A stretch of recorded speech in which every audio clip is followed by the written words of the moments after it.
अरावली पर्वतमाला भारत की सबसे प्राचीन पर्वत श्रृंखलाओं में से एक है, जो गुजरात, राजस्थान, हरियाणा और दिल्ली में फैली हुई है। इसका मुख्य विवाद जो है वो खनन, अवैध निर्माण और पर्यावरण संरक्षण को लेकर चल रहा है।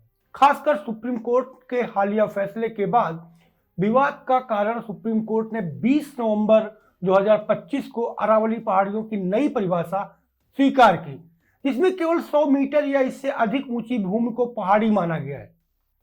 पर्यावरणविदों का कहना है कि इससे अरावली के 90% हिस्से की सुरक्षा खत्म हो जाएगी, जिससे खनन और रियल एस्टेट बढ़ सकता है।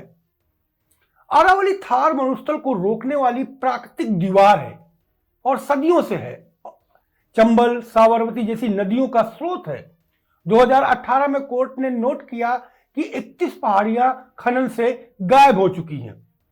राजस्थान में 12,081 पहाड़ियों में से केवल 1,048 मतलब 8.7% ही 100 मीटर की कटौती पर पहाड़ियां आती हैं। कोर्ट ने नई खनन लीज पर रोक लगाई। जब तक सस्टेनेबल माइनिंग प्लान न बने तब तक ये नियम लागू रहेगा। अरावली को लेकर अब सियासत तेज हो गई है, तो सोशल मीडिया पर अब सेव अरावली ट्रेंड कर रहा है।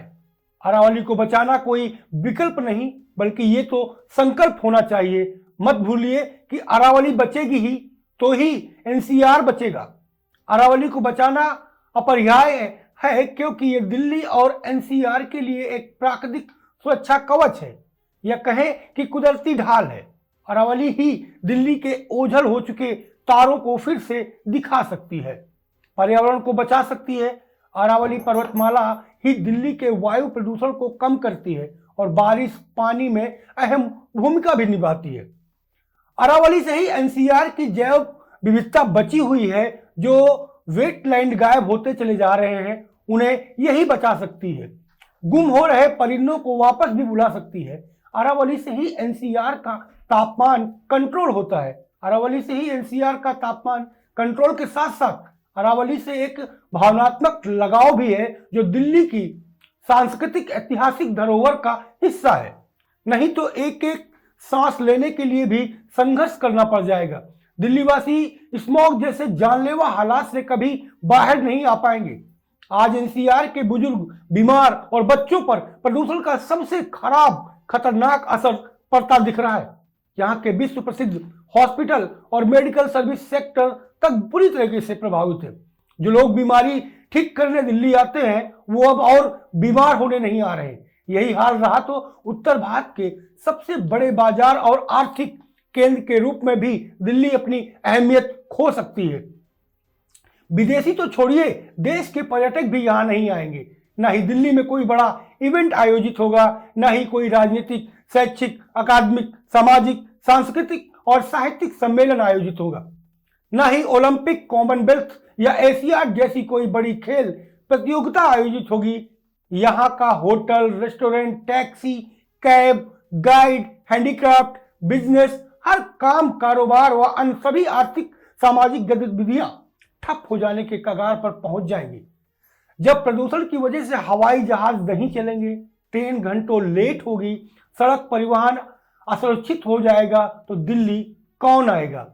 यहां तक कि इसका असर यह भी पड़ेगा कि लोग अपने बेटे की शादी तय करने से पहले दिल्ली के हवा पानी के बारे में सोचने लगेंगे। इसलिए हर नागरिक के साथ हर स्कूल, कोचिंग, हर व्यापारी, हर कारोबारी, हर दुकानदार, हर रेहड़ी पटरी वाले, हर घर परिवार तक को अरावली बचाओ अभियान का हिस्सा बनना चाहिए। हर चैनल, हर अखबार को यह अभियान चलाना चाहिए। जो लोग सरकार की चाटुकारिता कर रहे हैं, वो भी समझ ले कि उनका स्वयं का जीवन भी खतरे में है। अरावली को बचाना मतलब खुद को बचाना है। अगर अरावली का विनाश नहीं रोका गया, तो अवैध खनन को वैध बनाने की साजिश और जमीन की बहिर्ता भूख देश की राजधानी को दुनिया के प्रदूषण राजधानी बना देगी और लोग दिल्ली छोड़ने को बाध्य हो जाएंगे। सोशल मीडिया पे हालांकि लोग जागरूक हो चुके हैं और अरावली को बचाने के लिए लगातार ट्रेंड भी कर रहे हैं, लिख भी रहे हैं, लोगों को जागरूक भी कर रहे हैं।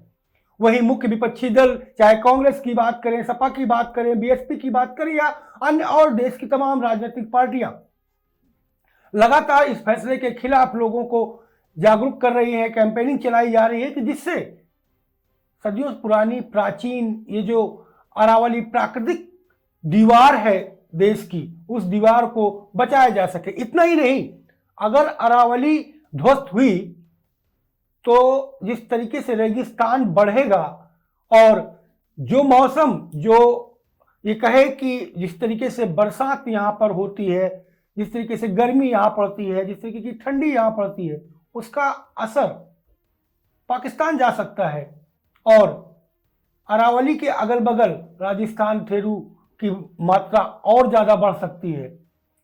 लगातार सरकार को भी देखना होगा कि आखिरकार कैसे दिल्ली को बचाया जाए। दिल्ली के साथ साथ जो जुड़े हैं अरावली से तमाम प्रदेश, चाहे गुजरात की बात करें, राजस्थान की बात करें, इनको भी बचाने की जिम्मेदारी केंद्र सरकार की है और इस फैसले के खिलाफ कहीं ना कहीं केंद्र सरकार को कड़ा फैसला लेना होगा जिससे कि अरावली को बचाया जा सके। तो इस मुहिम में जुड़िए और अरावली को सेव करिए।